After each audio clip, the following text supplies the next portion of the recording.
This is problem number 5 from the application of Newton's law. Here we have a man in an elevator standing up on a weight scale. We want to measure the weight scale if the elevator is moving at constant velocity. Here we have the man, the square is the scale, and we have the natural mass acting and the force of the weight, mg. We want to find the weight of the scale if the elevator is moving at constant velocity. Constant velocity tells you that acceleration is equal to 0. So we're going to use this equation. The sum of all the forces is equal to ma. All the forces acting on the scale or on the man is natural force minus mg, is minus because it's going down, times equals to mass times acceleration. We want to find the n force. So n force is equal to ma plus mg. N is going to be equal, we factorize the m, so m times a plus g.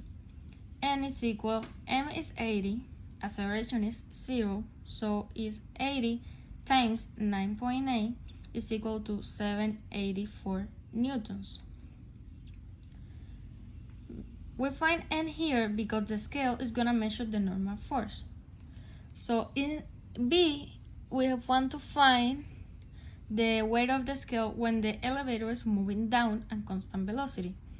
When it's moving down, it's going to be the same normal force because even the direction change, the velocity is the same, it's constant. So the value of n is going to be the same, 784 newtons. Now in C, we want to find the weight of the scale if the elevator is moving up with ay, so an acceleration in the y direction of 4. Now here we use this same equation, and m times a plus g here, ma. Here we have an acceleration of 4, so it's 4 is 80 times 4 plus 9.8, that gives us 104 newtons.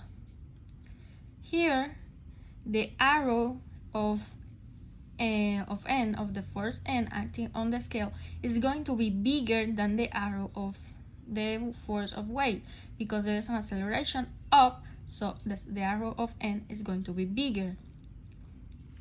Now in D, we want the weight of the scale if the elevator is moving down with an acceleration of -4.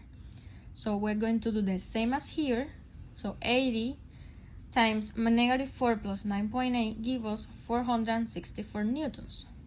That's the value of n if the acceleration is going downwards.